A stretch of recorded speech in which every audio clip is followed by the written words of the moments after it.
Costumava dizer às pessoas que minha mãe era rigorosa. Essa foi minha forma educada de dizer que ela me machucava, todos os dias, de maneiras que eu, criança, não sabia nomear. O tipo de dor que você aprende a esconder tão bem que até você começa a acreditar que nada aconteceu. Mas a verdade é a seguinte. Havia noites em que eu dormia com os sapatos calçados, pois nunca sabia quando ela me tiraria da cama. Havia manhãs em que eu sentia o gosto de sangue antes do café da manhã, porque ela não gostava da forma como eu respirava. E mesmo agora, neste exato momento, consigo ouvir sua voz com a mesma clareza de quando ela estivesse atrás de mim. Você estraga tudo que toca.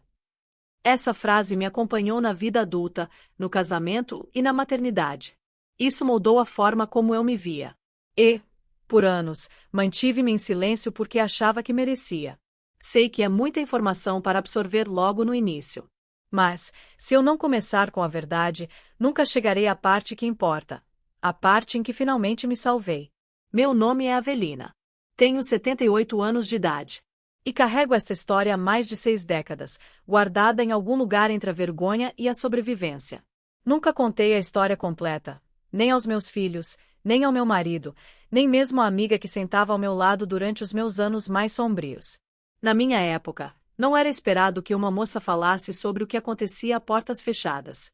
As mulheres não eram incentivadas a questionar o porquê, a questionar a crueldade ou a admitir quando o amor se transformava em algo violento. O Senhor permaneceu em silêncio. Você manteve a discrição. E se sua mãe lhe feriu, o mundo dizia: bem, ela deve ter tido suas razões. Mas eu já me cansei de ser discreto. Terminei de fingir que o passado não moldou cada escolha que fiz. Se você alguma vez sentiu medo de um pai ou mãe, se você alguma vez se perguntou por que as pessoas que deveriam tê-lo protegido foram as que o destruíram, se alguma vez você orou pela luz da manhã porque a noite era perigosa demais, então, talvez compreenda por que estou finalmente falando agora. E prometo a você, o que fiz para sobreviver e o que fiz depois, mudou tudo. Ainda consigo ouvir o som de seus saltos, agudos contra o linóleo. Cada clique significava que eu tinha cerca de 3 segundos para desaparecer. É curioso como um som pode se infiltrar em nossos ossos e permanecer lá por toda a vida. Mesmo agora, quando uma mulher em uma loja passa por mim de salto alto, meu estômago se contrai antes que minha mente acompanhe. A casa em que cresci deveria ter sido acolhedora. Havia cortinas amarelas, um pequeno jardim que meu pai tentava manter vivo e um corredor que permanecia fresco mesmo no verão. De fora, as pessoas costumavam dizer: que casa adorável você tem, Beatriz. Você tem muita sorte. Mas eles só viram a versão de minha mãe que ela apresentava ao mundo. Sorridente, de fala mansa, elogiando as rosas dos vizinhos, oferecendo biscoitos que ela nem sequer assava. Eles nunca perceberam como seus olhos mudavam no segundo em que a porta se fechava. Como sua boca se contraiu, como se estivesse engolindo algo amargo. Como ela me olhava, como se eu fosse a coisa que estava arruinando sua vida. Eu tinha 8 anos quando ela me bateu pela primeira vez. 8. Lembro-me do momento exato por causa do cheiro na cozinha, arroz cozido e um toque de alho, o mesmo aroma que preenchia o ar todas as quintas-feiras.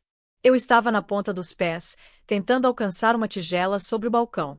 Meus dedos roçaram a borda, e ela escorregou, estilhaçando-se no chão. E congelé. A casa ficou tão silenciosa que juro que conseguia ouvir o arroz borbulhando no fogão.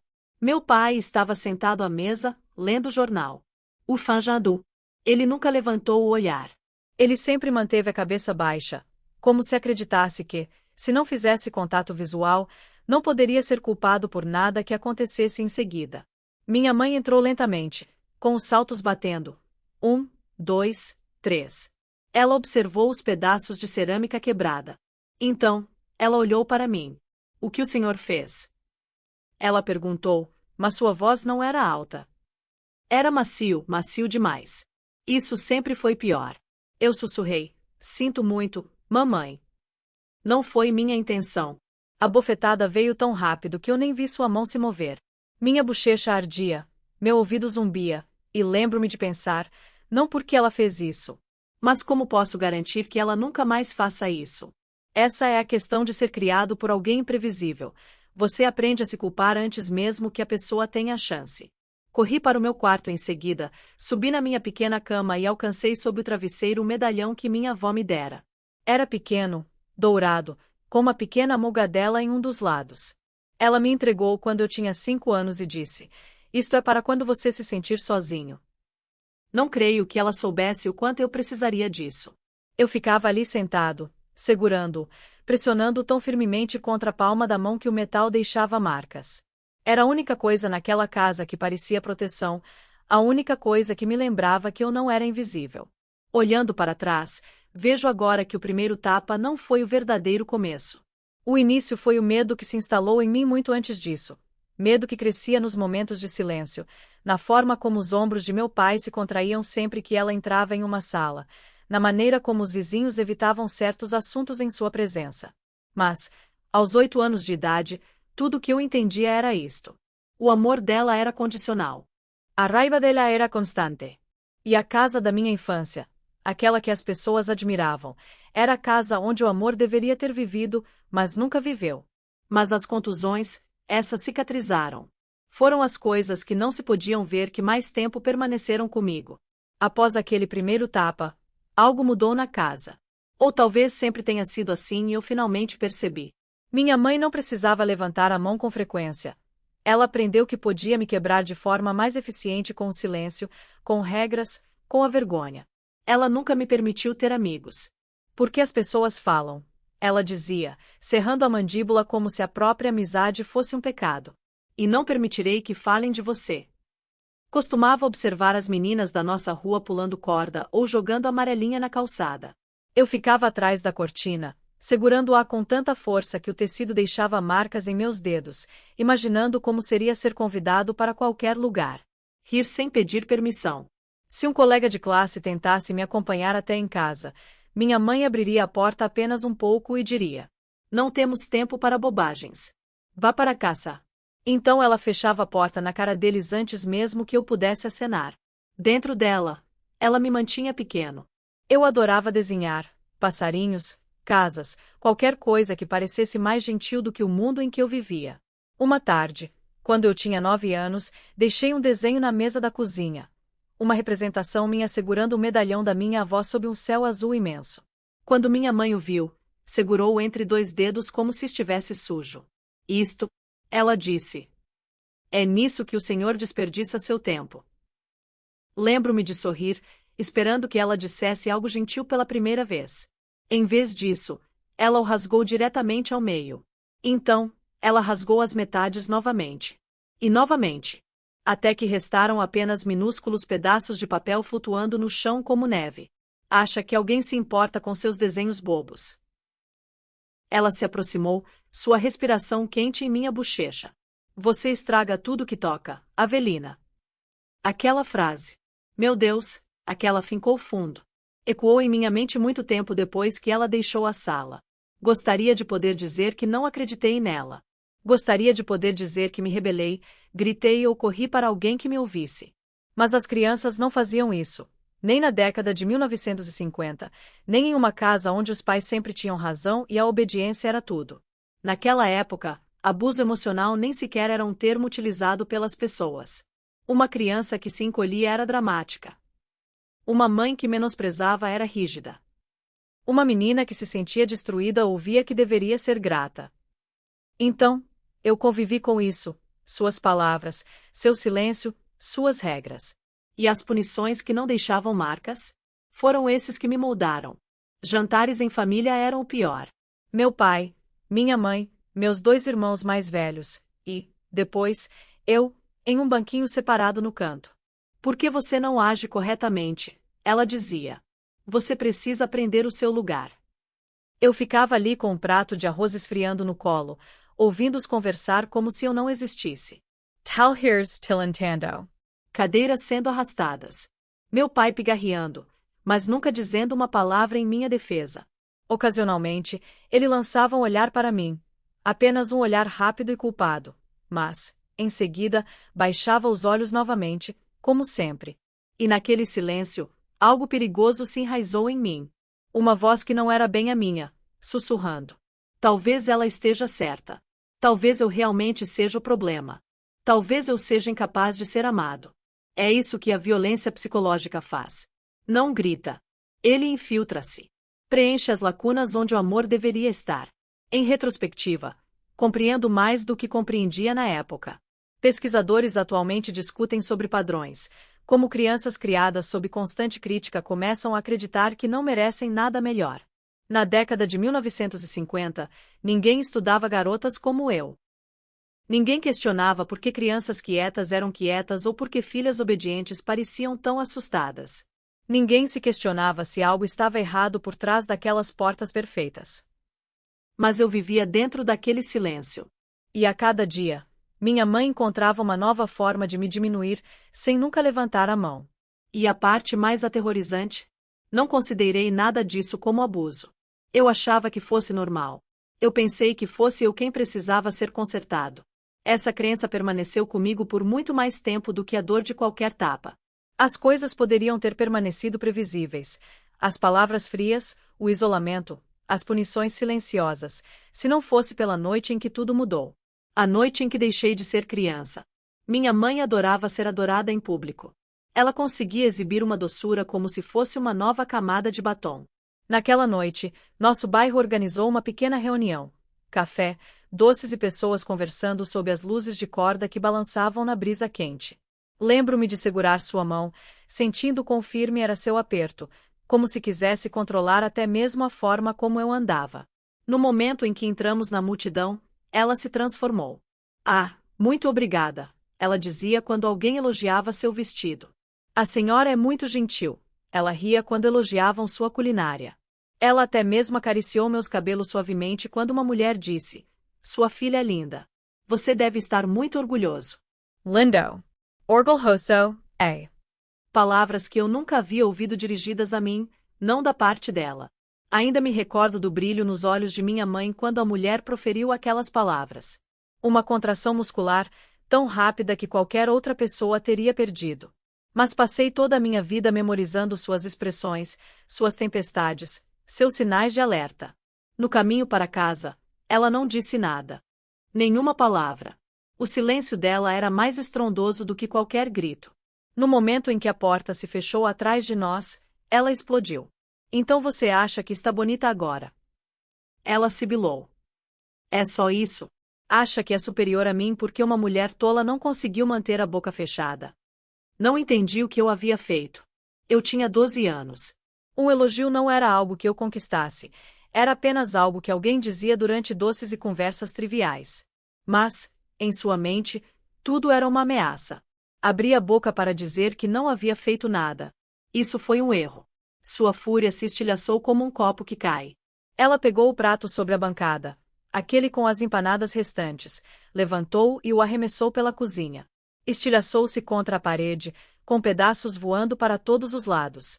Um fragmento cortou meu antebraço, um pequeno corte, mas afiado o suficiente para arder. Antes que eu pudesse reagir, sua mão se enredou em meu cabelo. Ela puxou com tanta força que minha cabeça foi jogada para trás, e o cheiro de seu perfume, doce demais, quase enjoativo, invadiu minhas narinas. Você me envergonha. Ela gritou. Sempre chamando a atenção, sempre fazendo com que as pessoas olhem para você. Meu couro cabeludo ardia. Meus olhos lacrimejaram. Eu não a enfrentei, nunca o fiz. A luta só piorou as coisas. Em algum lugar atrás dela, meu pai estava parado no corredor, imóvel. Não intervir. Não se movendo. Sua sombra se estendia pelo chão como uma testemunha receosa de revelar a verdade. Ela me empurrou para o chão. Meus joelhos bateram com força no azulejo. E por um momento, fiquei ali, encarando o prato quebrado espalhado como ossos ao meu redor. Foi nesse momento que algo dentro de mim se quebrou. Como se uma parte de mim compreendesse que a infância não voltaria. Quando ela se virou para pegar outra coisa, Deus sabe o que, eu me levantei correndo e fugi. Não fora. Ela me arrastaria de volta. Corri para o armário de vassouras perto da cozinha, aquele que cheirava poeira e limpador de pinho velho. Fechei a porta e encostei minhas costas nela, prendendo a respiração com tanta força que meu peito doía. Minhas mãos tremiam enquanto eu alcançava o bolso para pegar o medalhão de minha avó. Apertei-o com tanta força que o metal cravou-se na palma da minha mão. Naquela escuridão, sussurrei a canção de ninar que minha avó costumava cantar quando me embalava em seu colo, uma melodia suave e lenta sobre a lua vigiando as meninas. Minha voz tremia, mal audível, mas cantá-la era a única coisa que me impedia de desmoronar. Eu podia ouvir minha mãe na cozinha, procurando por mim. Seus passos, sua respiração, o farfalhar de suas roupas. Cada som parecia uma lâmina. Eu não chorei. Não consegui. Algo mais profundo que o medo me manteve imóvel. Uma calma estranha e pesada. Aquele tipo de calma que surge quando você finalmente aceita que está por conta própria. Fiquei naquele armário por o que pareceram horas, embora provavelmente fossem minutos. E quando finalmente saí, ela havia partido, trancada em seu quarto, fingindo que nada havia acontecido. Naquela noite, sentado sozinho no chão frio, com o medalhão aquecido em minhas mãos, soube algo pela primeira vez em minha vida. Minha mãe não me amava. De forma alguma uma criança compreende o amor. E eu não estava seguro em minha própria casa. Aquela foi a noite em que deixei de ser criança. Porque foi a noite em que aprendi a sobreviver. Foi somente anos depois, anos na mente de uma criança, que compreendi o porquê de minha mãe ser como era. Mas a primeira rachadura no muro do ódio surgiu numa tarde, quando eu passava sorrateiramente pela cozinha para buscar água. Congelei ao ouvir vozes que não deveria escutar. Minha mãe estava ao telefone com minha tia Rosa, sussurrando, com a voz mais baixa do que eu jamais ouvirá. Foi a primeira vez que percebi que nossas vidas estavam entrelaçadas, não apenas mãe e filha, mas duas mulheres moldadas pela mesma dor, lutando para se libertar. Eu não sabia, então, do que precisava para sobreviver.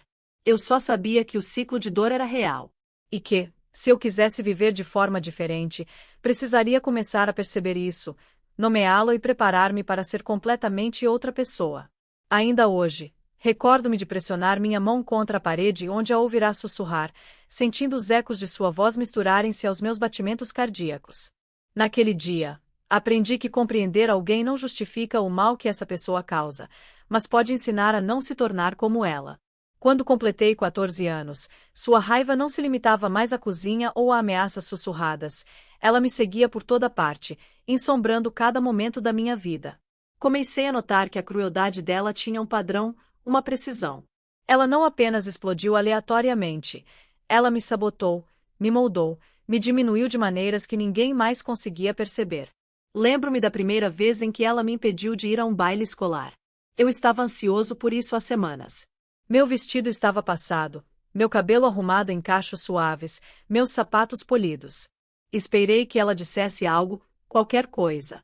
Não precisa ir lá, ela disse em vez disso, com um tom quase casual, como se estivesse oferecendo um conselho. Pessoas assim só vão envergonhá-lo. Fique em casa e aprenda o seu lugar. Tente argumentar. Tentei explicar que era apenas uma dança. Ela sorriu então, doce, condescendente. Ah, eu sei o que é melhor para você, Avelina. Não me faça ter que lembrá-lo. Foi nesse momento que percebi que o ódio dela não era aleatório. Foi estratégico. Ela estava me moldando em alguém que dependia dela, alguém que jamais ousaria se aventurar no mundo e tomar decisões por conta própria.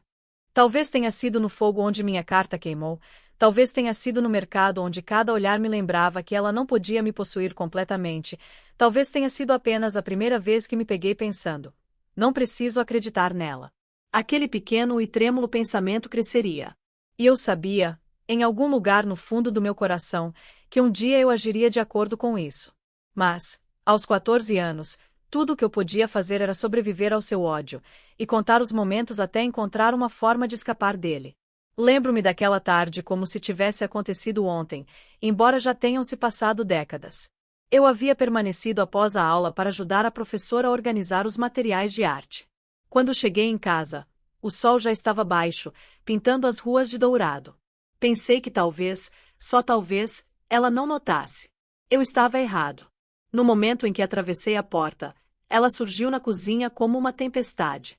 Seus olhos eram penetrantes, seus punhos cerrados. Onde o senhor esteve? Ela gritou, e o som de sua voz fez as paredes vibrarem. Acha que pode fazer o que quiser. Acha que o mundo lhe deve tempo. Antes que eu pudesse responder, sua mão se ergueu e atingiu minha bochecha com tanta força que caí para trás, batendo na borda do fogão. O metal pressionado contra minha pele deixou uma pequena queimadura, apenas superficial, mas a sensação era de uma marca sendo gravada em meu próprio ser. Apertei minha mão contra ela e senti o leve amargor do esmalte queimado, misturado ao sabor metálico de sangue do meu lábio. Por um longo momento, fiquei ali, imóvel, atordoado. Mas então eu o vi, o medo. Não em mim desta vez, mas nela. Seus olhos se arregalaram ligeiramente, apenas por um segundo, como se ela não esperasse que o impacto chegasse tão longe. E naquele lampejo, compreendi algo fundamental. Mesmo ela podia sentir o peso de sua própria crueldade. A dor percorreu meu corpo, mas algo mais profundo se agitou dentro de mim. Percebi naquele instante, se eu ficasse, ela me destruiria. Não apenas meu corpo, não apenas minha confiança, não apenas minha infância, ela destruiria quem eu poderia vir a ser. Apertei minha mão contra a queimadura e fiz um juramento naquele dia. Uma promessa que sussurrei nos cantos silenciosos da cozinha. Eu partirei. Eu sobrevivrai. E eu nunca mais a deixarei me definir. Eu ainda não sabia como. Eu não sabia o que seria necessário. Mas eu sabia que, quando completasse 18 anos, eu já teria partido. Eu encontraria meu próprio caminho, mesmo que isso significasse adentrar em um mundo que não parecia seguro. Pela primeira vez em anos, senti uma fagulha de algo que não ousava sentir. Esperança. Aquela tarde me destruiu, mas também me salvou. Isso me mostrou que, mesmo nas profundezas de sua raiva, eu poderia encontrar um caminho para a liberdade. E, a partir daquele dia, passei a observar, a planejar, a me apegar à possibilidade de que, um dia, eu pudesse sair de sua sombra, finalmente, respirar. No dia em que deixei minha casa, não me senti corajoso. Senti-me insignificant. E, no entanto, pela primeira vez em anos, senti que finalmente estava fazendo uma escolha que era somente minha. Eu preparei apenas uma mala. Apenas roupas suficientes para alguns dias, um caderno e um lápis. Eu não peguei meu medalhão. Eu o deixei sobre minha cômoda, com um bilhete cuidadosamente dobrado por baixo. Precisava parar de carregá-la comigo. Não sabia se algum dia voltaria para buscá-lo, mas sabia que precisava deixar parte daquele mundo para trás. Quando minha mãe me viu na porta, ela pareceu chocada por um segundo. Então, seu rosto se endureceu. Você vai rastejar de volta, ela disse, e pude sentir o peso dessas palavras pressionando meu peito como um tijolo. Não respondi. Eu nem sequer olhei para trás. Adentrei a rua, com a mala na mão e o coração aos saltos. O ar estava fresco, tingido pelo cheiro de chuva e asfalto. E então vi a senhora de la Cruz, minha vizinha, esperando na esquina. Ela sempre foi gentil em pequenos gestos despercebidos, sorrisos, um tapinha no ombro, biscoitos deixados na janela. Naquele dia, ela me entregou algumas notas amassadas para um táxi. Vá, ela disse simplesmente. Vá com segurança. Você merece isso. Entrei no táxi e senti a cidade se desenrolar ao meu redor, com seus edifícios, postes de luz e carros passando. E, pela primeira vez, não pareceu ameaçador. Parecia uma possibilidade. Como respirar após um longo inverno. Cheguei à casa de minha amiga Lúcia naquela noite. Ela abriu a porta e sorriu, sem julgamentos, sem perguntas. Apenas calor humano. Ela me deixou entrar, me mostrou uma pequena cama perto da janela, e eu fiquei ali, ouvindo sons de uma casa que não era minha, mas que não me ameaçava. A primeira noite de paz pareceu estranha. Meus músculos não se distensionaram imediatamente. Minha mente não parou de escutar os passos que eu fora treinado a antecipar. Mas, aos poucos, permiti-me senti-lo. A quietude, a segurança, a liberdade de existir em um lugar onde eu pudesse respirar sem permissão. Não chorei naquela noite. Não da forma como as pessoas poderiam esperar. Em vez disso, eu fitava a janela, observando o brilho tênue dos postes de luz, os galhos sombreados balançando ao vento da noite, e senti algo frágil, mas intenso, despertar dentro de mim. Eu havia dado o meu primeiro passo por mim mesma. E nesse passo, senti o mais tênue sabor de esperança, minúsculo, mas suficiente para começar. Após deixar o lar, o mundo pareceu simultaneamente imenso e aterrorizante. Eu não possuía muita coisa, apenas uma pequena mala, algumas roupas e um coração ainda fragilizado por anos de sofrimento, mas tinha algo que não possuía há muito tempo: escolha. Encontrei trabalho em uma pequena padaria na esquina de uma rua movimentada. O aroma de pão fresco e açúcar parecia quase mágico após anos sentindo apenas o cheiro de arroz cozido e vinagre. Na minha primeira manhã, minhas mãos tremiam enquanto amassava a massa, preocupada em estragá-la. Ou, pior ainda, que alguém encontrasse o motivo para me humilhar novamente. Mas o padeiro, Sr. Morales, apenas sorriu. Não se preocupe, menina. Você aprenderá.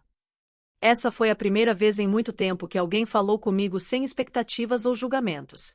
Mesmo com o passar dos dias, a confiança era difícil. Um colega de trabalho me oferecia doces extras, e eu os escondia no meu avental, convencido de que era uma armadilha.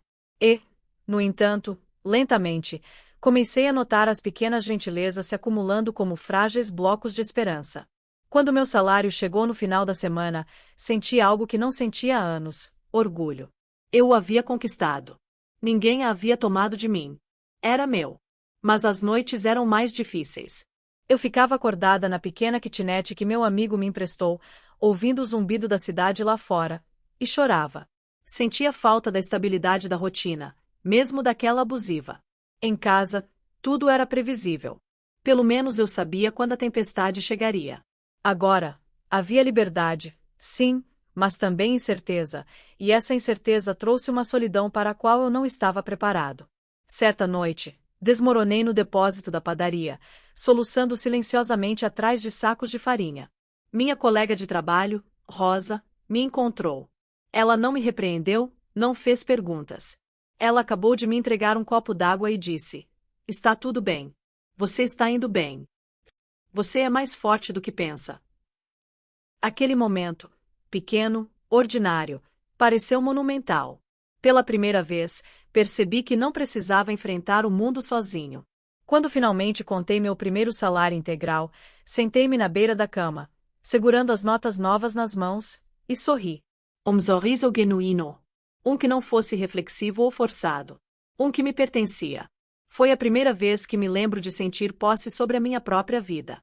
Tornar-me mulher, em meus próprios termos, não foi fácil. Cada dia era uma lição de paciência, coragem e humildade. Mas a cada pão assado, a cada palavra gentil recebida, a cada pequena vitória, como comprar um jantar decente para mim ou rir sem medo, comecei a entender algo crucial. Eu era capaz. Eu conseguiria sobreviver. Eu poderia prosperar. Eu estava aprendendo quem eu era sem ela.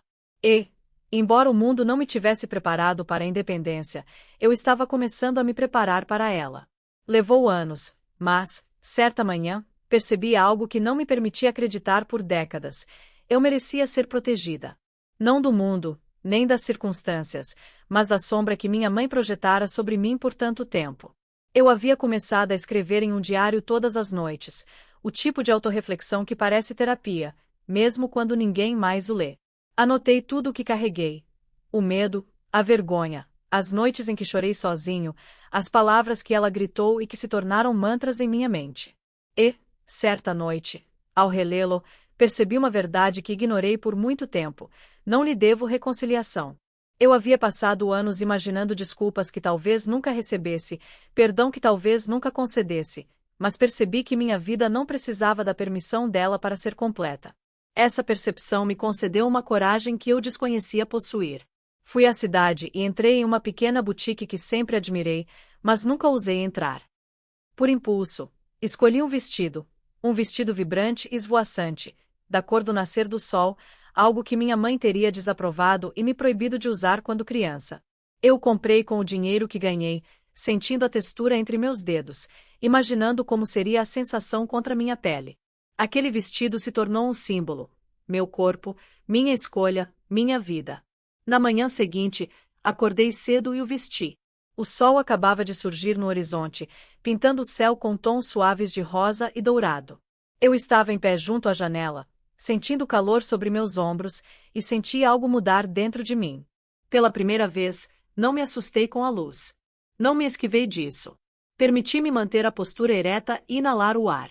Eu estava aprendendo que, assim como o sol nasce, não importa o quão escura seja a noite, eu também poderia me elevar acima daquilo que tentou me destruir. E naquele momento, pensei nos filhos que um dia teria, os netos que agora se sentam em meu colo enquanto lhes falo.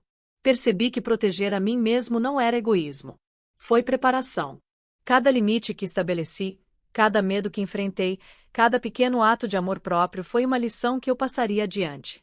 Eles saberiam, sem dúvida, que eram dignos. Que eles pudessem sobreviver. Que pudessem brilhar. Observei meu reflexo no espelho, o vestido captando a primeira luz, e sussurrei suavemente: você é suficiente. Você é amado. Você está seguro. E, pela primeira vez na minha vida, acreditei nisso. Não porque alguém me disse, mas porque escolhi me proteger. Aquele foi o dia em que aprendi que eu merecia ser protegida. E nessa verdade, encontrei uma força que ninguém, nem mesmo minha mãe, jamais poderia me tirar. Não planejei a visita. Eu disse a mim mesmo que estava apenas de passagem pela cidade, resolvendo pendências, vendo ruas antigas. Mas, quando me vi em frente àquela casa familiar décadas depois, algo dentro de mim mudou. A porta se abriu antes mesmo que eu batesse. Minha mãe estava lá, mais velha, frágil, ligeiramente curvada enquanto se movia para a janela da cozinha. Ela não me olhou no início. Ela fitava o chão, com as mãos postas no colo, como se estivesse se recompondo. Por um longo momento, eu apenas a observei. A mulher que assombrara minha infância, a mulher que me fizera temer minha própria pele, parecia humana agora. Fragile. Vulnerable. Não um monstro. Apenas uma mulher que fora moldada pela própria dor. Ela tentou agir como se nada tivesse acontecido, sorrindo fracamente quando me viu. Avelina, disse ela, com a voz frágil, é bom vê-la. Não respondi imediatamente. Sentei-me à mesa em frente a ela, deixando o silêncio se prolongar, deixando as memórias se estenderem com ele. Então falei suavemente, quase como se estivesse testando o som da minha própria voz. Você me magoou. Não foi uma acusação. Não foi gritaria. Apenas a verdade. A pura e simples verdade. Ela me olhou para cima, com os lábios trêmulos e os olhos arregalados. Eu não. Ela começou, então parou. Ela engoliu em seco, balançando a cabeça. E então ela chorou. Não de forma dramática, nem para causar efeito. Apenas lágrimas silenciosas e trêmulas escorrendo por suas bochechas. Pela primeira vez, vi o peso do arrependimento, o reconhecimento do que ela havia feito.